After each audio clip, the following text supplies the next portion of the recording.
Hello, listeners. We are your co-hosts, Janine Bailey and Marie Quigley, for the Empower World Coaching and Leadership Podcast. Empower World brings guests who are making a difference to the world to inspire coaches and leaders who lead with mind, heart, and soul.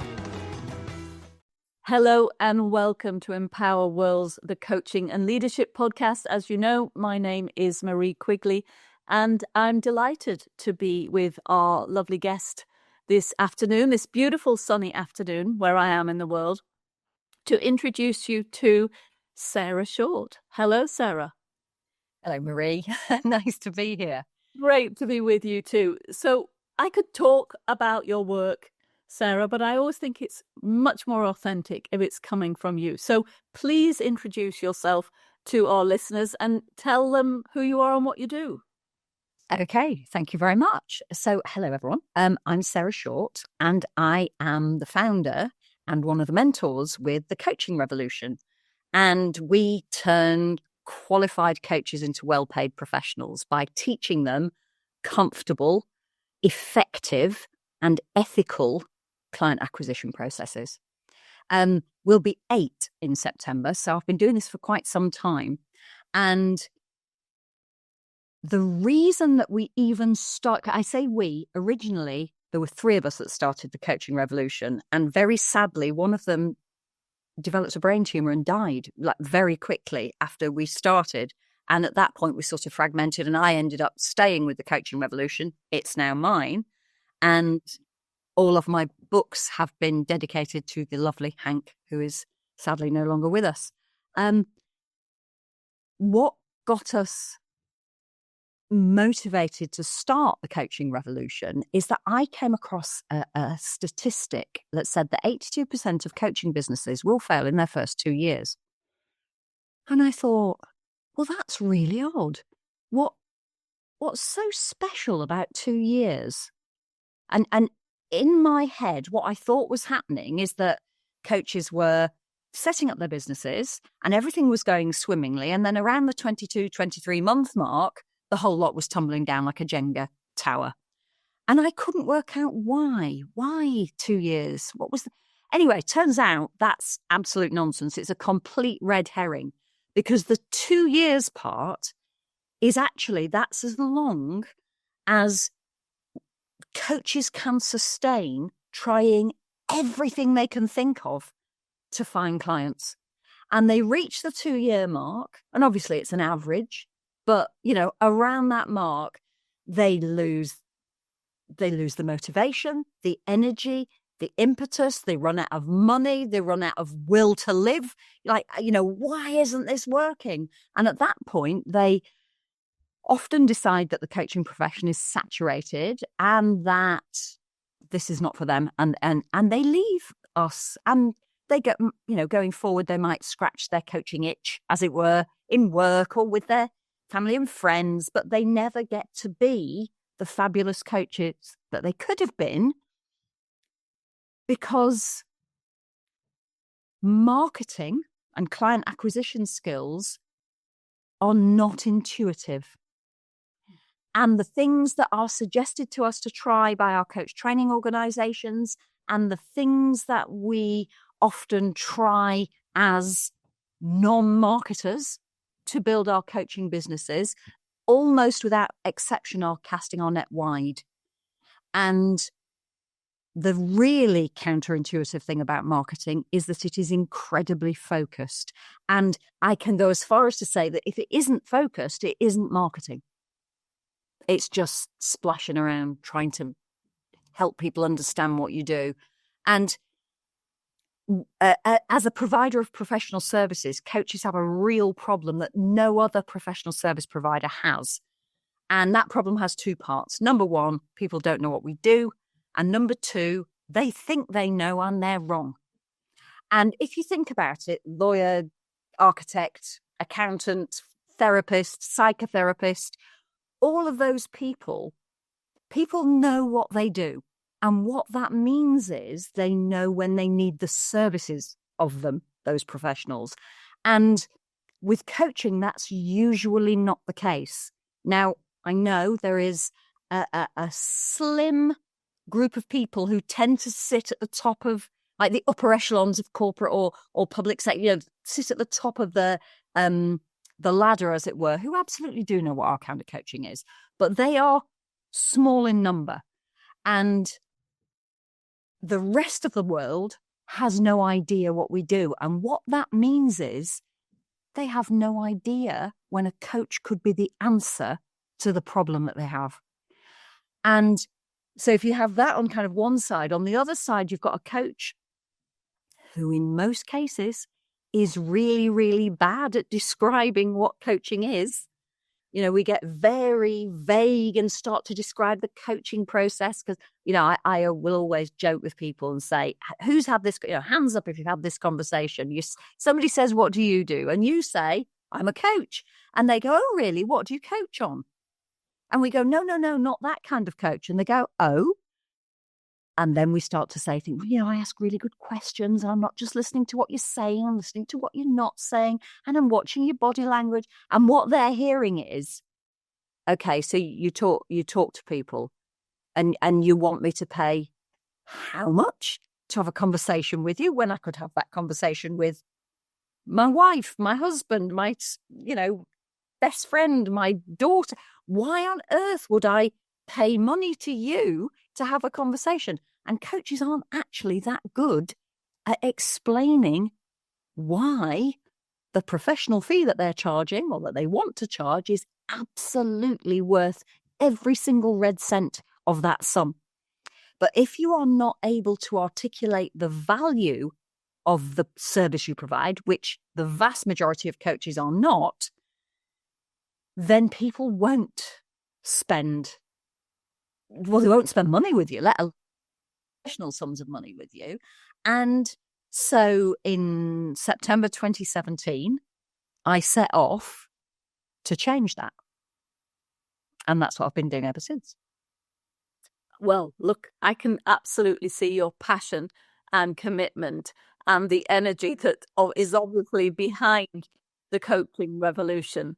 Sarah, could you step back a bit? Because one of the things I always say to coaches is when they're doing their due diligence and searching for coaching programs is make sure the trainers have a thriving coaching practice.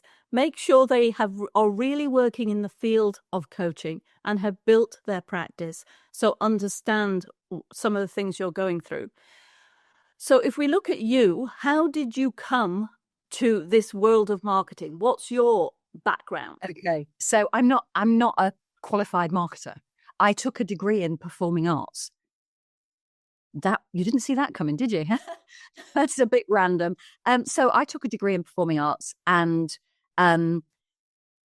sort of didn't really do very much with that in my 20s. But when I had my daughters, I took 7 years off work. And when I went back to work, I'd been working in IT. So 7 years is a very long time in IT. And what that meant was that the world had turned very quickly and I had no motivation at all to go back to kind of catch up on IT. And my then husband, now ex-husband, said to me, look, I found this thing, this children's drama school franchise. Why don't you talk to them? So long story short, I opened a franchise of a drama school in Cumbria in the Lake District and grew it very quickly from no clients at all to we were teaching 1,000 children a week right across the county, 9 teachers. Took me a couple of years to do that. And then I was invited to go and open a branch of this drama school in Botswana. So I went, my husband and I and my daughters went to Botswana and I did the same thing again there. And I didn't grow anywhere near as quickly there. It was a completely different experience. Wonderful experience. It was very different. And then very sadly, my marriage broke down and my daughters and I came back to the UK and we arrived on the 3rd of December 2008 and it had been 40 degrees in Gaborone and it was -6 in London and it was dark and cold. And I stayed with a close friend of mine for quite a number of weeks while I sort of got my acting gear, as it were. And in about February of 2009, she said to me, "You're really worrying me, Sarah." She said, "You're normally nauseatingly optimistic." She actually said that. She said, "And right now you are a complete misery and you making me feel worried. I think you should speak to a life coach." And I said, "What's a life coach?" Now, fortunately, the person that she knew was an ICF coach. And so 3 sessions in with this coach, and I was like, oh, this is incredible. And I could absolutely, I know I process really quickly. For me, 3 sessions was like, I was like, this is amazing. This is transformational stuff. This is world changing. And I went and took my first coaching qualification. Now, I didn't actually start to build my coaching practice until 2013. Ended up living back in Cumbria, and I started building my coaching practice, which was a combination, like apparently, according to the last ICF Global study, it was a portfolio business. I did some training and some teaching and some coaching and some mentoring around building small business.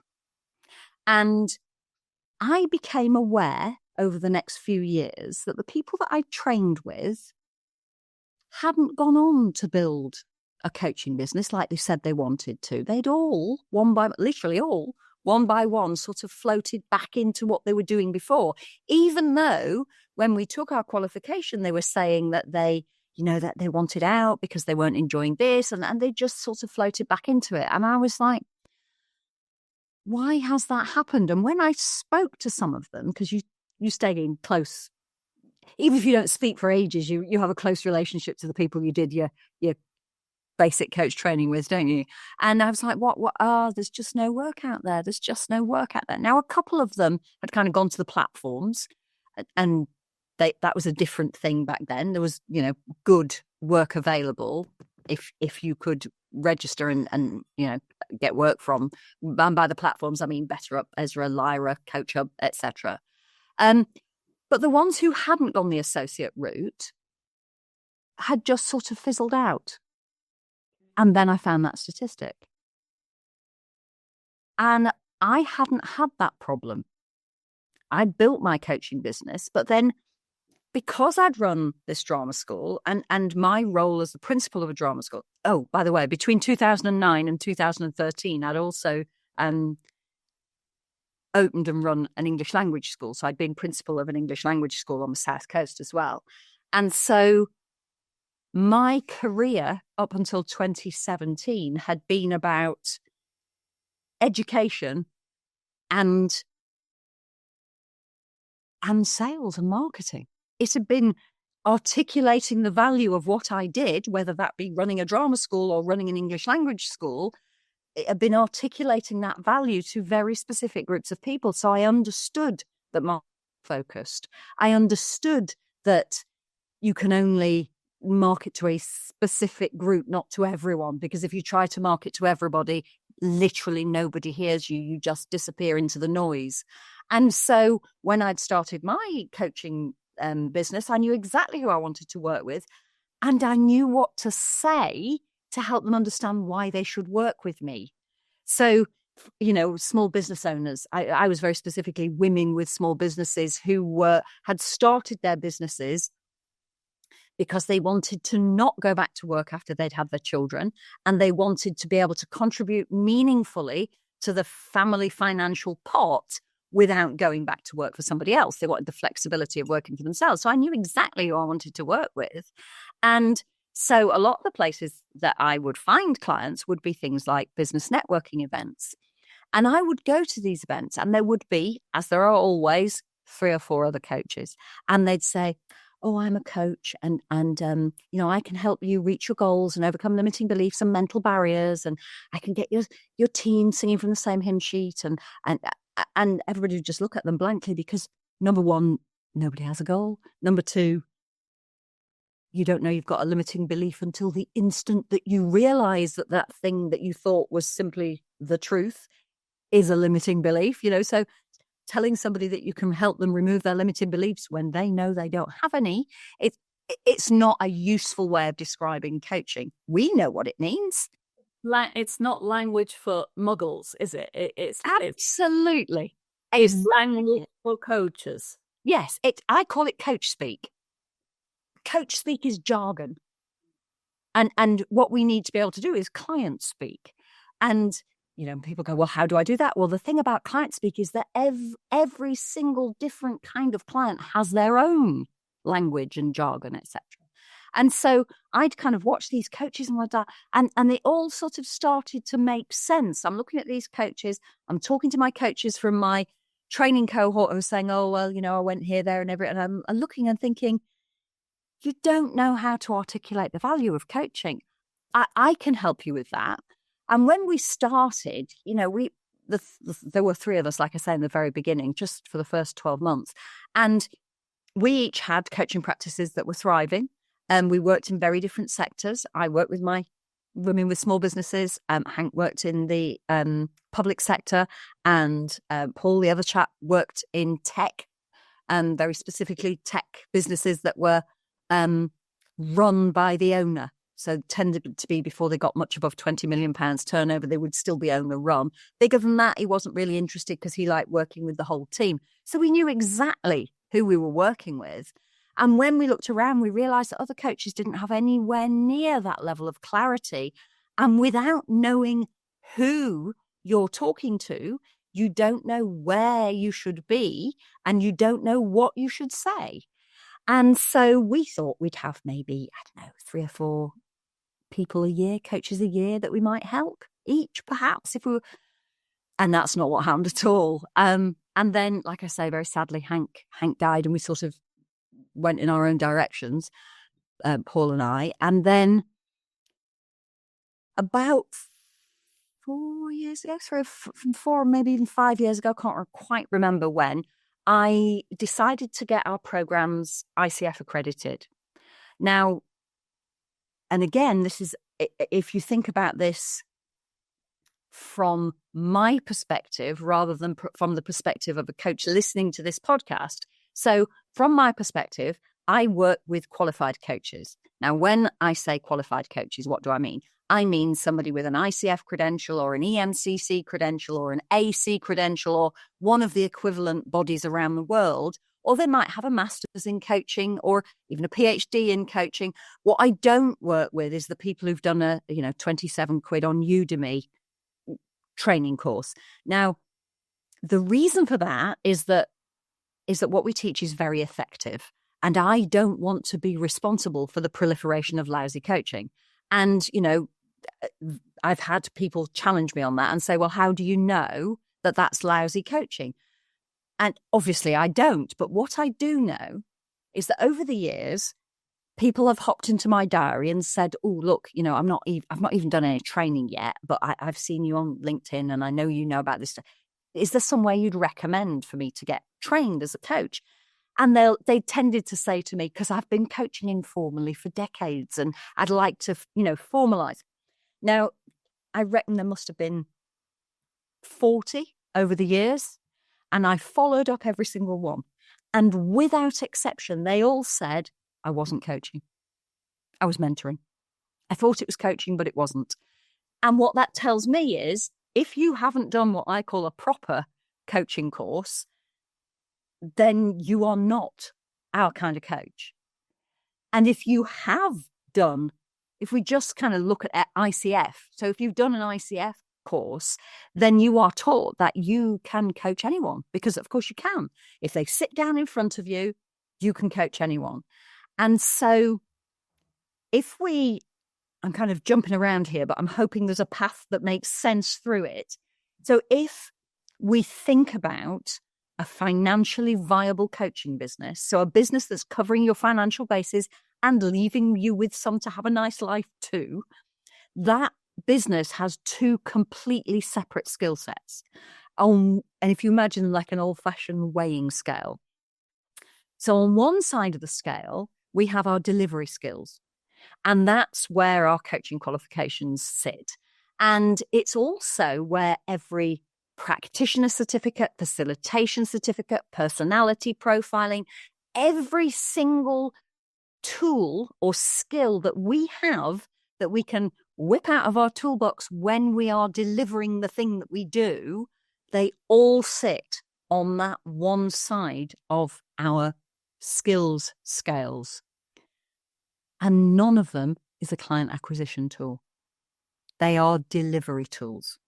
Now, on the other side of this scale sit the skills that we need to create the opportunities to do that delivery. And those skills are marketing and sales skills. And that's where the coaching revolution sits. You know, I'm going to stop here. Remember, you say I could. Yes, interrupt away. Brilliant clarification of that lovely metaphor. And I'm also reflecting your energy, your clarity, the fact that you've set up a number of businesses, same as myself. That requires a mindset that is different, as you've described, from doing the coaching. So you already had that mindset, yes, Sarah. I recognize that in myself too. Yes. There are coaches who have not innately got that mindset, because you just said yourself, you weren't trained as a marketer. It came as an innate part of you. I'm very reluctant to say that marketing is innate. It is a skill that can be learned. Right. And mindset can also be learned. Yes. And I know this because we've been teaching it for 8 years and we have a great deal of success.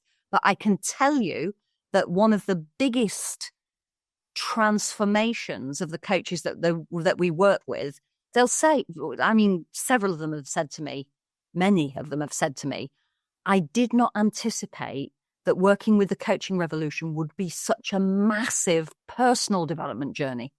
I thought it was professional development. I did not see that I would not be the same person at the end as I was at the beginning.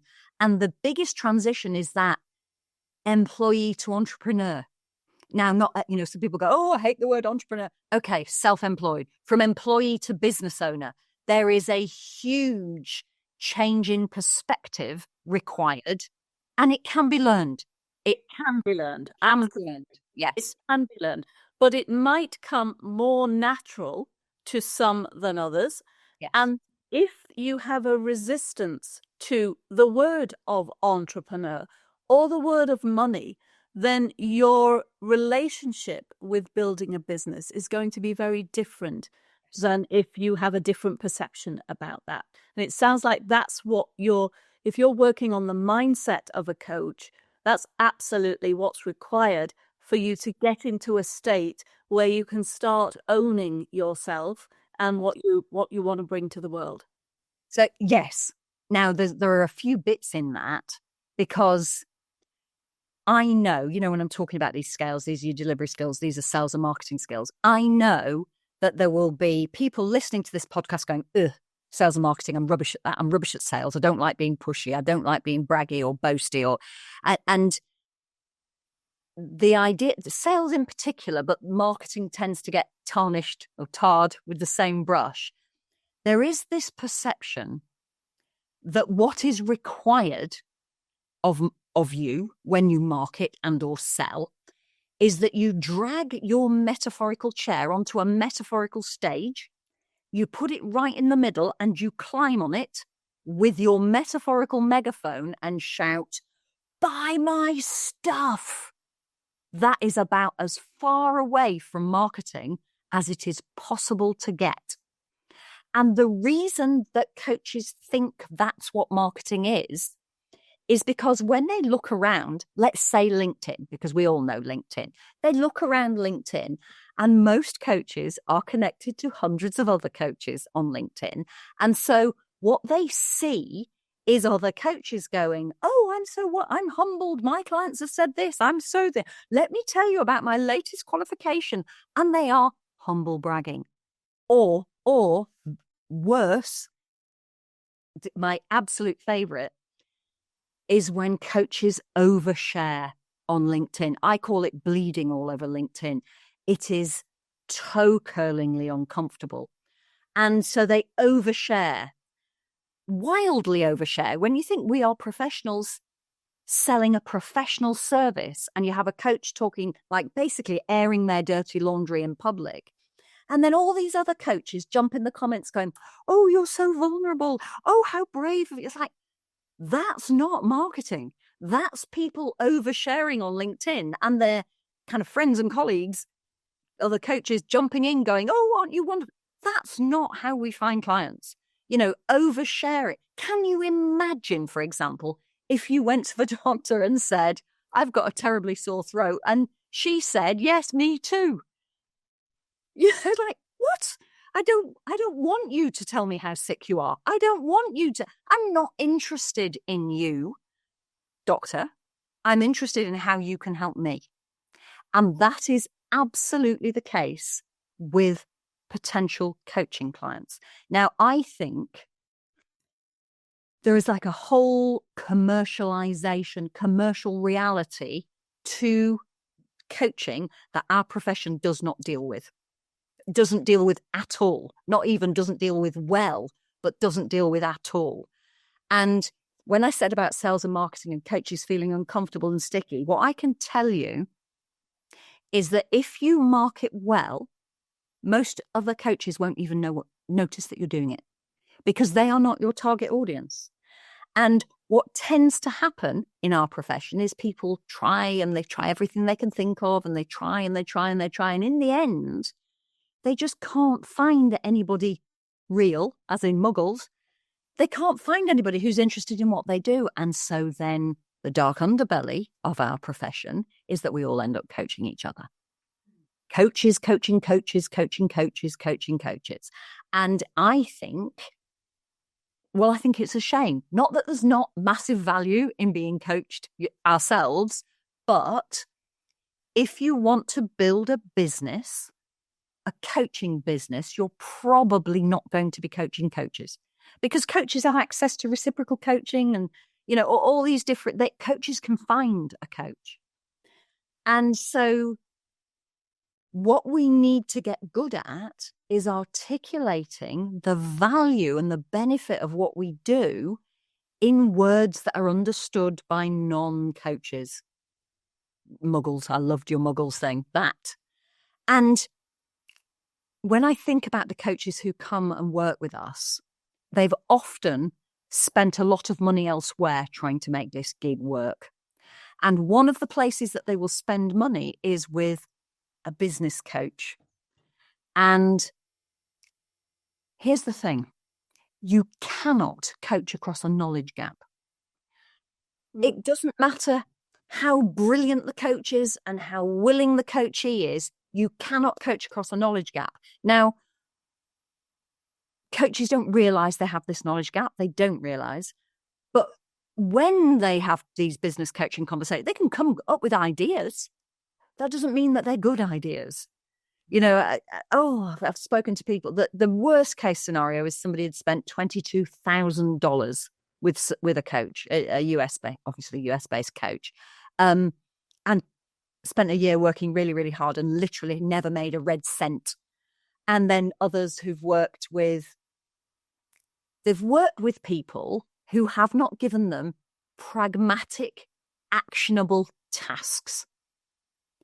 Because you're not going to learn how to do this unless you're taught step by step and given, right, this is what I want you to go away and do now. This is how you do it. This is what I want you to do. So all our courses are taught. They're not coached, they're taught. And even more importantly, really, they're all taught by coaches who have been through our programs and one of our programs and have built very successful businesses using what they learned. And they're still actively marketing their coaching businesses. And so you're being taught by coaches who are basically living the dream, as far as the rest of us are concerned, working with real people, building real businesses, 6 figures and beyond, some of them. And not everybody wants a 6-figure coaching business, but that seems to be a phrase that floats around. And we do have mentors who have 6-figure businesses, but they are actively marketing and they teach for the Coaching Revolution as associates. You cannot be a full-time mentor for the coaching revolution, you have to already be, well, number one, have been through the program, and number two, be actively promoting and marketing your coaching business. And that, I think, is a very distinct difference between what we do and what most other organizations do. And can I circle back to the ICF accreditation? It hasn't made any difference to what we teach, having that ICF accreditation. What it has done, and this is, if we think about this from the perspective of, this is my business and I want my clients to understand that I am the real deal, the same as coaches have a business and they want their clients. It was important to our potential clients that we had the ICF accreditation, because then they could see that it's not just us that were saying we were great. Somebody had looked through our stuff and gone, yeah, okay, you can have this badge, which makes us stand out. And that's what we teach coaches how to do to their own target audience. Because at the end of the day, despite the fact that we're taught to share our story to build rapport, that's not a good marketing technique. And we're taught to go and network. Can be great if you have a strategy behind it, or deliver strategy sessions and make them really, really amazing so that the person's going to want to pay you to help them reach the goals that you've discussed. Well, yes, we can pick up the odd client like that, but they tend not to be at a professional rate. And there comes a point where you realize that the amount of energy that you're expending delivering coaching for free and the amount you're getting back in income, that it's not sustainable. And so if you can think, I'm talking to listeners now, nobody cares about us. They don't care about our coaching qualifications. They don't care about how, humble braggy we are, about our story to build rapport. What they care about is what's in it for them. And to be fair, that's what we all care about when we are the consumer. We want to know, why should I spend this money with you? What will I get out of it?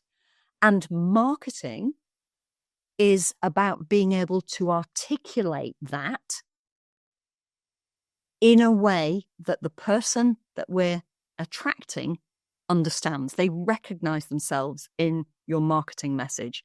And the sales and marketing thing, if you market well, by the time somebody lands in your diary, they know who you are, they know what you do, they know you do it for people like them, and they know what it costs.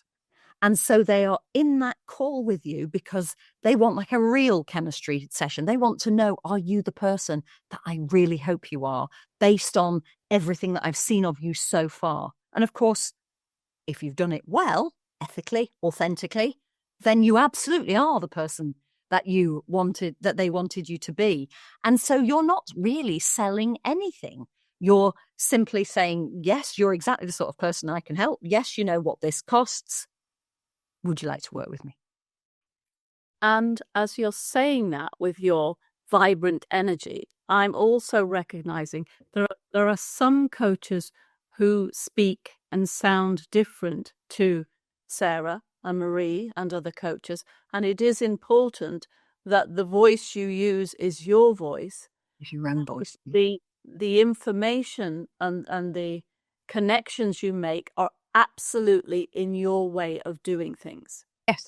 Yes, absolutely. And one of the keys, I think, that set us apart. We can't be the same.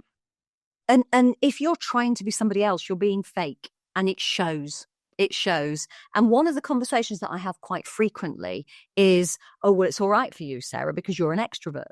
Now, I am not just an extrovert. I am the extrovert's extrovert. I refer you back to the performing arts degree. But some of our mentors are the introverts. Sarah Klein springs to mind. But on our website, if you go to the About Us page, you'll see all our mentors. And the only bit of information about them is their LinkedIn. If you click on their LinkedIn logo beneath their names, you can go and look, and you will see at a glance who they work with, what they do. Their prices will be on there. They are very, very clear about which target audience they serve. And we have several introverts amongst them. And being good at marketing, because it isn't about showing off and it isn't about blowing your own horn and it's not about any of those things. It's about showing up authentically to the kind of people that you can help the most, consistently, with a message that they can recognize themselves in. They recognize that when you're talking about this challenge that they have, they can see she's talking about me. That's me. And this is, when people first join us and they'll say, people will jump into your DMs and they'll say, gosh, Marie, I read this thing that you wrote, or I heard this thing that you said. You're talking about me. And then they'll go, oh, I've had somebody come in and say, gosh, it was like you're already inside my head. And that's the secret of, it's not even a secret, is it? But that's the essence of good marketing. The essence of good marketing is being able to articulate exactly the problem that your potential client is struggling with, that your coaching can help them resolve. And thank you for sharing that, Sarah. When I set up my business, it was before the internet. So it's a very different game. I don't mean that in the way that I've just said it, but the whole process is very different to building a business. Going online was not required from me. And I've got in mind a coach who's been well trained, who's come out of their sector and has never worked for themselves before, and has taken some marketing programs, but it really doesn't fit with how they want to communicate with the rest of the world about their offerings. And 2 years down the line, they're so exhausted from all of this. And hence the 2 years. Yeah, and it is interesting that you said that, because this is 2 years, that they are now wondering, how else can I make a living that's not running this business, because it feels exhausting. Because they hate it. Because they've done, this is a really interesting thing. Coaches are usually very intelligent people. You don't come across thick coaches, she says in a proper Lancashire term there. But, we're clever. We're clever. We tend to be reasonably quick thinkers, quick-witted. We are good, intelligent, hardworking, very dedicated people. And what that tends to mean is that, I'm saying quick thinkers, we're not necessarily quick thinkers, but we're good thinkers. But what that means is that we are very good at improvising and making it work, whatever it is that we're improvising. I call it winging it. We're good at winging it and getting a successful result out of when we wing it. But here's the thing. Normally, when we're winging it within our sphere of knowledge and skill. And marketing is a completely different skill to one that most people have. And interestingly, we work with people who have marketing degrees and entire careers in marketing, who've become coaches, and they'll come to me and say, I don't know how to sell this. I know how to sell this. How do I? This feels very different. And so it isn't even, it's our education systems create employees. They don't create entrepreneurs. We are not taught how to be self-employed people. And in fact, not in my case, but you will often come across people who say, oh, I was absolutely awful at school, but once I got out and I started a business, and our education systems have been designed for hundreds of years to create the employees that commerce needs. And what we're doing here is stepping out of that and doing something different. And marketing is counterintuitive. We feel like it's got to be right to cast our net wide and talk to as many people as we can about what we're doing and about our new coaching business. And the truth is that is 180 degrees the opposite of what we should be doing. Because what we should be doing is absolutely narrowing our focus and choosing a niche or a target audience. They're the same thing, or the people I want to help, but a very, very specific target audience. And then creating a marketing message that speaks really specifically to that kind of audience that says, I know you. I understand the thing that you're struggling with that coaching can resolve. I know how this thing is affecting you. I know it's keeping you awake at night. I know how it's affecting work. I know how it's affecting your relationships, potentially your social life, potentially even your health. And I even know what you've done to try to resolve this problem. Let me explain to you why those things didn't work. And let me reassure you that, number one, you are not alone. The situation that you found yourself in is perfectly normal for somebody in that situation. And I work with people like you. I know you're here. I know you want to be there. And this is what I do. And so, Sarah, that's really beautifully articulated. But you might have a coach that's on LinkedIn, as you surrounded by other coaches who don't need that service. No, so if they've articulated all of that, but if they're in the wrong group of people, okay, I can't be heard. No, it can't. So when you know who your target audience is, you know where they are, on and offline. Because marketing today, yes, you need a digital footprint. You know, we're dinosaurs if we think we can manage this without any sort of digital footprint. There is always the odd person. I met somebody the other week, actually, who doesn't have any digital footprint at all. But she is a coach with existing monetizable credibility. So what I mean by that is she had a reasonably senior role in corporate. And she went to train to become a coach. And having finished her coach training, she opened a little black book and she had conversations with some of her colleagues who already knew, liked, and trusted her. And they were of sufficient status, if you like, to be able to commission coaching. Big corporate coaching packages. And so, of course, then from the coach training provider's point of view, she was held up as, you see, you just need to have good conversations. That's all this lady did. But the truth is, we don't all start from the same place as she did. We don't all start with that book of connections. But to come back round to what you said about they're not in the right place, there are a few bits to building a business. And the one that coaches always forget is that you have to curate an audience. Now, what I mean by that is the internet is both a blessing and a curse when it comes to building a business.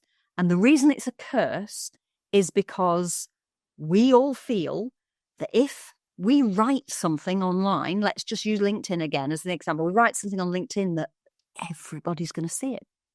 And the truth is, the way that the LinkedIn algorithm works is that a tiny percentage of the people that you're connected with will see it.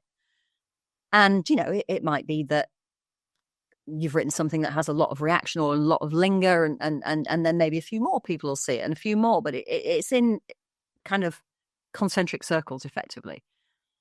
And so the piece that coaches don't realize they need to do is to lose that audience of coaches, because LinkedIn is an AI tool. And what it learns is, oh, Marie, you're connected to all these coaches. That's whose content you want to see and who you want to see your content. So number one, get rid of all those coaches. Now, obviously, we've all got some coaches that we really want to be connected with, that we would be horrified to lose that connection with. But if we are perfectly honest, when we go down that list of people we're connected to, we can't even remember half of them. Oh, maybe we did a training course with them, or maybe we met them at a conference, or maybe this, or maybe that. We don't have a relationship with them. Now, number one, when you disconnect from somebody on LinkedIn, they don't get a message. They don't get a message that says Marie's fallen out with you. That connection just vanishes. And then you need to start building connections who are people who look like the kind of people that you want to work with. And how long have we got here, Marie? Because there's another really important thing. If I say to coaches, what's your niche? They say one of two things. They'll say either, oh, I'm a transformational coach. It's like, we're all transformational coaches. That's what we do. Or this, I'm a change coach, or it's like, the word coach is already a barrier because people don't understand it. Adding a word in front of it doesn't make it less of a barrier. So those are not niches, those are job titles. The other thing that they'll say is they'll say, oh, I work with people who are overwhelmed, or people who are stuck, or people in transition, right? That's the problem that your target audience has. If you really want to work with people who are stuck, let me give you an example of somebody who might be stuck. Let's say we have somebody who has climbed the corporate ladder, the greasy pole, as it were, and they've got to, let's say, 45 years old, and suddenly realized that the thought of doing this job for the next 20 years makes them want to poke pins in their eyes, that they're going, oh no, I've climbed this greasy pole and it's the wrong pole. What do I do now? Now, that is a problem that coaching can help resolve. And if you imagine that the problem is like the horizontal, that's the what. What we also need to know is the who. Who? Which profession, industry, or sector does that person fit into? Now, and this is where it gets quite controversial. I have coaches going, but hang on a minute, that's not how I want to do this. It's like, okay, you can do it any way you like. If you want it to work, I strongly suggest that you sit with this.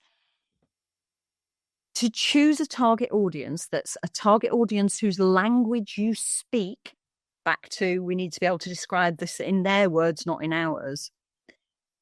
One of the most effective ways of doing that is to look back through your life and see whose life who have I either been or had a front row seat to their life.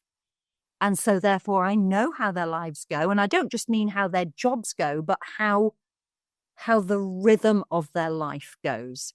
Because being able to describe the rhythm of life and how they're struggling with changes based on the rhythm of their life. Let me give you an example of what I mean by that.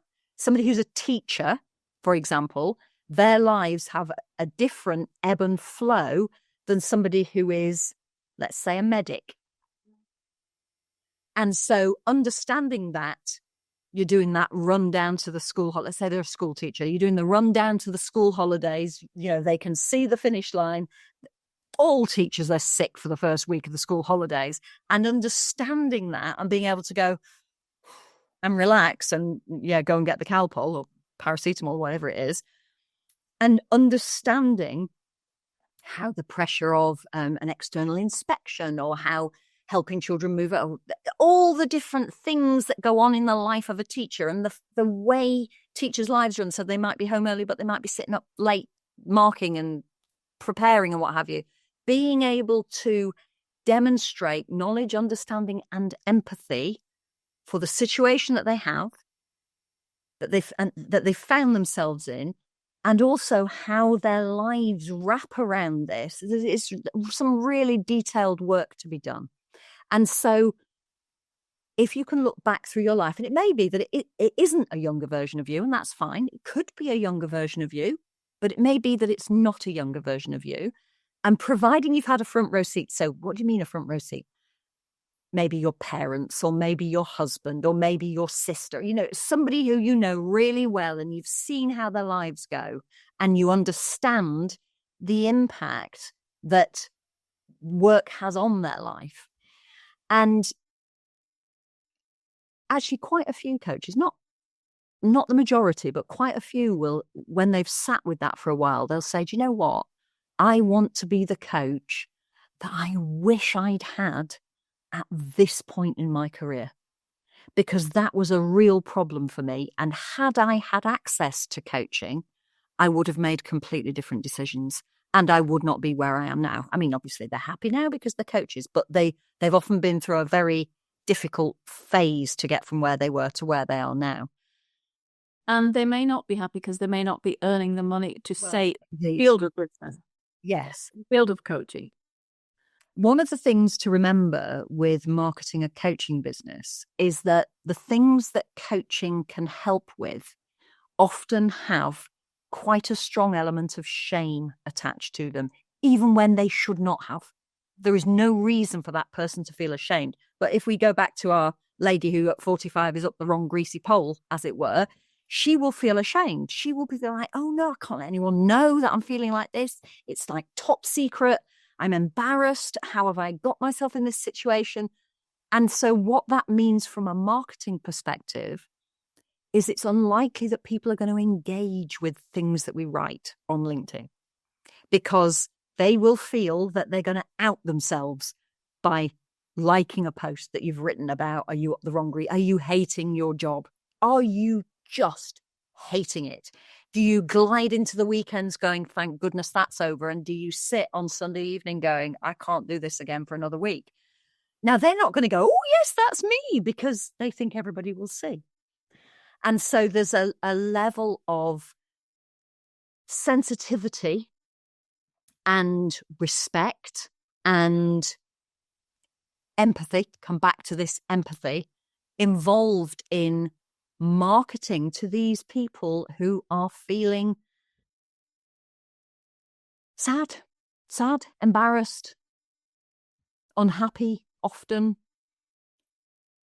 And so having the what, this is the problem I want to work with, and the who.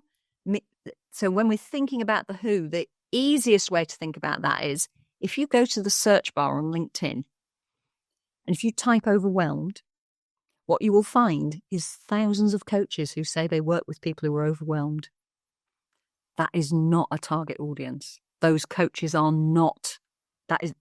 I would be prepared to have a small wager that is not working for those coaches, because of course they're all connected to other coaches. If you go to that search bar, you need to be able to type in job titles. You need to know which sector, which person, and there may be a few job titles that are kind of around the same, that level of person.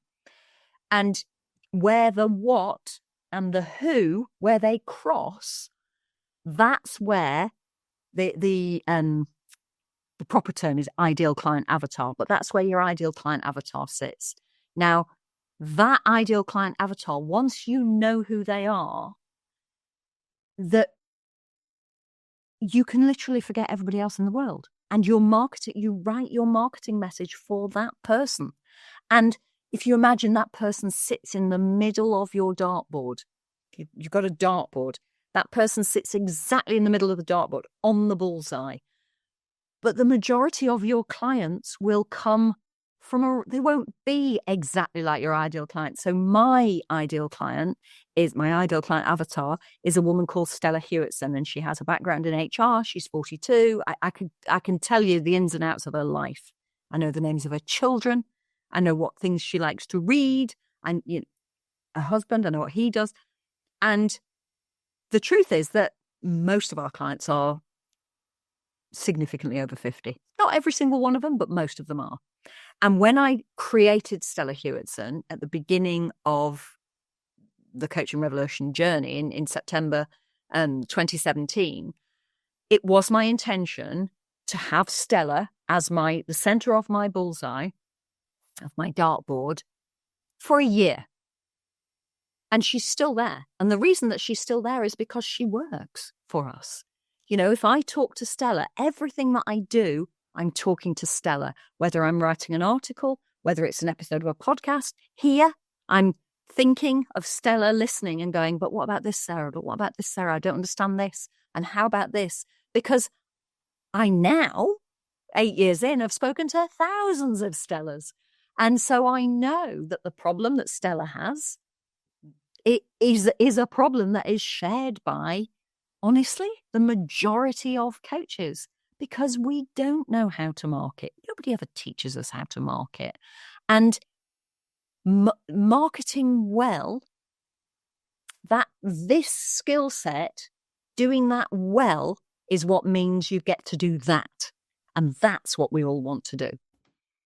And on that beautiful, succinct note, knowing that we've been speaking for about an hour, Sarah, it's flown, hasn't it? It's flown. If you could invite coaches to think about 3 things that they could do differently to support themselves, yeah, what would 3 practical things be that they could take action on pretty immediately? Okay, number 1, and this is really easy for me to say, and it's not so easy for you to do, is let go of the idea that marketing is inauthentic or unethical. It is not. If you do it properly, it's not. That isn't that there is no such thing as inauthentic and unethical marketing, because there absolutely is. There absolutely is. But marketing done well is both authentic and ethical.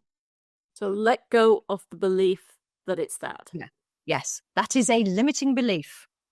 And I can say that because we know what that means. And it's a limiting belief that will keep you from ever building a coaching business. Number 2, you spent time, energy, love, money building your coaching skills. You need to do the same for your client acquisition skills. They are equally important. And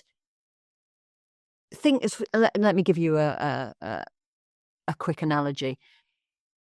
If somebody went and did a day of coaching and then announced they were a coach, or they read a book on coaching and suddenly announced they were a coach, we would just think they were ridiculous. How can you possibly develop your coaching skills from a £27 Udemy course or no, of course not. And our coaching skills are 50% of the skills we need to build a financially viable business. And our client acquisition skills are the other 50%. And lastly, and this is like a best kept secret, marketing's actually really good fun. When you know what you're doing, it's creative, it's engaging. And the best bit about it is that when I talk to coaches about what they want is to be able to have a positive impact on the world. And when you market this way, you will reach people who will never become your clients. But there will be people who see things that you've written or hear things that you say that they'll suddenly go, oh, and their lives will change for the better because of that thing that you said that made them feel understood, that made them suddenly realize and there will be more of those than there will be clients that you actually work with. And I can say this wholeheartedly because I speak to coaches who'll say, you wrote an article about 4 years ago and in it you said this. And I suddenly realized, of course. And it changed my coaching business. And people will regularly, I read one of your books and gosh, it suddenly made sense. And so that's what we teach our coaches how to do. You can have that positive impact in your marketing as well as in your coaching. So what I heard was let go of this limiting belief. Yes. Recognize. Yeah, recognize it and let go of it. And choose a more empowering belief. Mm-hmm. Become more familiar with what's required from you to do this work. Yes. And get creative with how you approach it. Yes. And if that looked like something somebody could do, what would that look like, Sarah? First of all, they would need to choose a target audience. Sit down and choose a target audience and accept. And this is something that people go, but Sarah, you don't understand. It could be anyone who's overwhelmed. Like, I know, but you still need the who as well as the what. Because until you've got both of those, you cannot begin to market until you know who you're talking to and how that particular problem is affecting that person in that role. And it might even be that what you want to coach around is nothing to do with work. But the way that we find people, just on LinkedIn, the way we curate an audience on LinkedIn, and yes, there is lots more to it than LinkedIn. The reason that I always refer to LinkedIn is because we all know what it is and we all know how it works. But to curate an audience, you have to know who they are. So the audience curation, choose a target audience. And coaches will say to me, is it possible to be too niche? I have never, ever in 8 years found a coach who's come to me and said, this is my target audience, and has been anywhere near tight enough. In fact, somebody said, I thought I had a niche and it turns out I had a chasm. You cannot be too niche. Okay. So that's the tip for you. Choose a target audience. More a strategy, actually, rather than a tip. But choose someone that you can speak to every day, and let them know how your work is going to support them to positively impact their lives. Yeah. It's being able to articulate the problem that they have and how that problem is showing up for them. Is it so bad that they're not eating? Is it so bad that they're waking up in the night every night, lying there going, I can't do this anymore? Is it giving them high blood pressure? Is it, I could go on, is it affecting their relationships? Is it making them snappy at work? Is it, because when you talk about those things, the things that none of us talk about, when you talk about those things, people feel seen and heard and understood. And that in itself is a positive thing. Which then allows you to really connect on LinkedIn or any other platform. Or anywhere else, yeah. With that person, maybe have many names, but it won't be the coaches that you are friends with that aren't needing your service. That's right. That's right. And just to kind of reiterate that this is not all about LinkedIn. When you know who they are, you know where they are. So if they're mid-level lawyers, well, you know where mid-level lawyers are, online and offline. So you know which conferences you might need to go to. Maybe there's some professional. You can stop going to every single networking event within a 50-mile radius, because you only need to be where the kind of person you want to work is. And if your person that you, because there's a group that I work with that are not online. No. There is no point in me talking to them online. I need Absolutely. to go to where. However, big caveat here, Marie. I would strongly recommend that if you're starting today, that you do not choose a target audience that isn't online, because we live in 2025, and we all need to be able to find our ideal client online and offline. And Fair enough. It is really important that you can build a digital footprint, because people will go and find you online. The vast majority, yes, there's always this, yes, but this is this odd little group over here. The vast majority of the world, if they have a conversation with you somewhere at a networking event and they think, gosh, that was really interesting, let me go and look you up, your LinkedIn profile will be above any CV style website you might have created. Top tip, don't create a website. Don't create a website until you know who it should be talking to, because nobody cares about your coaching philosophy. They don't know what coaching is. Why on earth would they care about your coaching philosophy? If I can stop people creating a website before they know what it should say, I do. I think that stops a lot of coaches in their tracks in many, many ways, trying to get that website right. Sarah, we need to pause. There's a lot of information here for our audience to digest. There's a lot of energy, there's a lot of words, there's a lot of processes. So for coaches who are fast and can process this, fantastic. But if you aren't a coach that can process this fast, go back and listen to this again. Pause it, take notes, look at what Sarah's offering in terms of what makes sense for you, and go and test out rather than perhaps saying this, no, this isn't going to work for me. You don't know until you try. I can tell you it will work. It works for everybody who is willing to put the time and energy and effort and willing suspension of disbelief. Yeah, and it's marketing. It works. All we've done at the Coaching Revolution is hone it for coaches. So, knowing that people may want to get hold of you, Sarah, how can they do that? You can either find me on LinkedIn, I'm Sarah Short, or you can go to thecoachingrevolution.com and you'll find me there too. Fantastic. As I'm sitting here and thinking, Marie, may I offer you or your listeners a copy of my first book, which is A Coaching Business in a Book, which explains this whole process in detail with downloadable workbooks, etc. And I'll also offer you a PDF of both of my books. The other one's called Why Coaches Fail. And a chapter of that book about the commercialization of coaching is the article that you read that made you reach out to me in the first place.